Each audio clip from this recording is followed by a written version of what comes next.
उनको ये मतलब ही नहीं कि मेहनत से लाया है, कैसे लाया है, बस खाली उसको ताना मार मार के। तो एक मूवी आई थी ज़िंदगी ना मिलेगी दोबारा, उसमें फरहान अख्तर नसीरुद्दीन शाह के पास जाते हैं और कहते हैं कि मुझे सच जानना है। तो वो कहते हैं कौन सा सच, मेरा सच, तुम्हारा सच या तेरी माँ का सच। कहने का मतलब है कि हर सिक्के के दो पहलू होते हैं, हर चीज़ को देखने का दो तरीका होता है, हर व्यक्ति का अपना नज़रिया होता है।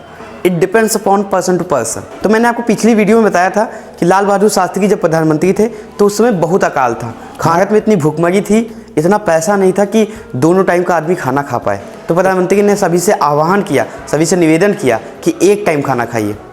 तो आप खुद सोचिए कि जिस देश में खाना नहीं, दाना नहीं, उस देश में लग्जरी लाइफ सोचना ही पाप है। कंफर्ट की बात ही तो छोड़ दो। अब आपके घर में आलू लाने के पैसे नहीं, आप पनीर खा रहे हैं, तो ये सरासर पाप होगा ना।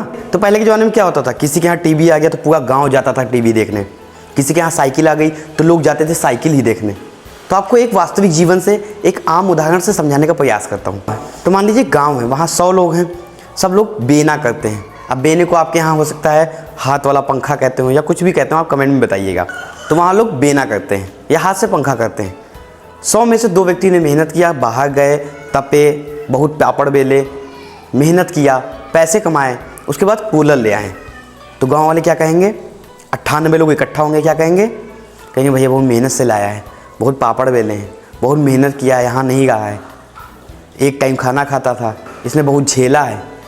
ये नहीं कहते हैं, ये कहेंगे ये चोर है, ये दलाल है, ये मक्कारी करता है, ये इसने गलत तरीके से कमाया है, नंबर 2 का धंधा करता है।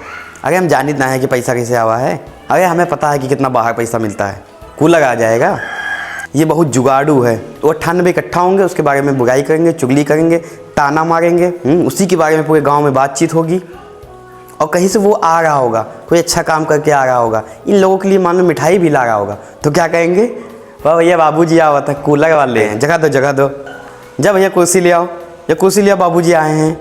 ओहो, अब तो इनके पास पैसा ही पैसा है, तो नया नया कपड़ा, पैसा, नई नई दौलत। इतना ताना मारेंगे उस व्यक्ति को कि ये 98 जो खलिया हैं उसके सामने जो व्यक्ति मेहनत किया है वो शर्मा जाए, वो इन दोनों से कटने लगेगा, इन लोगों से नज़र नहीं मिला पाएगा, उसका आना जाना दूभर कर देते हैं ये लोग। फिर समय बदला, इन 98 में से अगर कोई व्यक्ति एक कमाने भी लगा तो उसके अंदर हिम्मत नहीं जुट पाती है कि लाओ हम भी एक कूलर ले आएँ। सोचता है कि अगर ले आएँ तो ये लोग भी हमारे ऊपर हंसेंगे, उल्टा सीधा कहेंगे। इस चक्कर में पैसा होने के बावजूद भी व्यक्ति कूलर नहीं ला पाता है। और कहूँ भैया एसी ले आएँ, तब तो कह दो पूरे गाँव वाले मिलके मारें उसको, भगा दें, इतना जलील कर दें। कमाया उसने, मेहनत उसने करी, तपा वो, और ताने ये मारे हैं जो खलिहर हैं।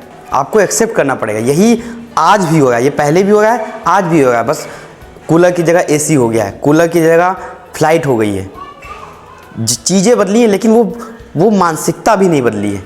वो अभी भी चढ़ाना, कहना कि भैया लखनऊ वाले बाबूजी हैं, कि भैया लखनऊ राहत हैं, चढ़ाते हैं ऐसे लोग कि भैया अब तो दिल्ली गए लगे, अब तो बातें नहीं करेंगे, अब तो समय नहीं देंगे, फ़ोन ही नहीं आता इनका। तो भैया दिल्ली लखनऊ में काम भी रहता है, खाना पीना, कपड़ा धोना, हर चीज़ का मैनेजमेंट खुद ही करना पड़ता है। और सोचता है आदमी बाहर हैं तो खलिया हैं, फ़ोन मिला के बतियाएँ, इनसे परपंच बतियाएँ। अब जो ये व्यक्ति ये सब नहीं करता है उसको लोग उल्टा सीधा कहते हैं। तो ये समाज की सच्चाई है, जो चीज़ दूसरों के पास है हमारे पास नहीं है तो हम उसकी बुराई करेंगे। अब इसी चीज़ को उलट दीजिए, अब मान लीजिए 98 लोगों के पास कूलर है, 2 के पास नहीं है, तब क्या कहेंगे ये लोग कि भैया पड़े पड़े खाता है, गंवार है, कुछ आता जाता नहीं, लेटा रहता है, आलसी है, और तरह तरह की बात। इतना जलील कर देंगे कि आदमी कि कूलर ना हो गया, पता नहीं क्या हो गया, उसको जलील कर देंगे इतना ज़्यादा कि वो फांसी लगा ले। अगर नहीं है नहीं है, वो खुश है ना, बस ये मैटर करता है। लेकिन नहीं, समाज को कोचने की आदत है कि तुम्हारे पास क्यों नहीं है, तुम अभी यहीं रह गए, दुनिया कहाँ कहाँ पहुँच गई। इसी चक्कर में आदमी परेशान रहता है। समाज के हिसाब से जिसने चलना शुरू किया उसने बहुत झेला है, बहुत परेशान हुआ है वो, क्योंकि कुछ ना कुछ लोग कहेंगे और आप सब कुछ पूरा नहीं कर सकते। इसीलिए ज़्यादा प्रभावित ना होइए, अपने आप को व्यस्त रखें। और जब पूरा देश गरीब हो, दाना ना हो, खाना ना हो, तो कुछ लोग अमीर होंगे, वो खुश होंगे, तो मीडिया उन्हीं के पीछे पड़ता है। अखबारों में बड़ी बड़ी लाइनें आएंगी और कैसे हमारे भावनाओं, हमारी फीलिंग के साथ खेला जाता है।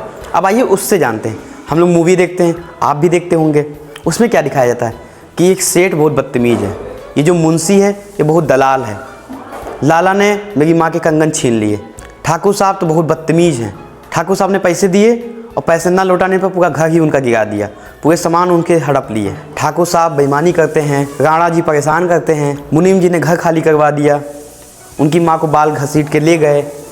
तो ये मूवी वाले भी हमारे साथ ही ऐसा खेलते हैं, जो अमीर होगा उसको विलन दिखा देंगे, जो गरीब होगा उसको हीरो दिखा देंगे। और 90% लोग इससे रिलेट करते हैं कि गरीब का बच्चा उठ के अमीर बना, उसने अमीरों को मारा, अमीरों को धूल चटा दी। यही मूवी वाले दिखाते हैं।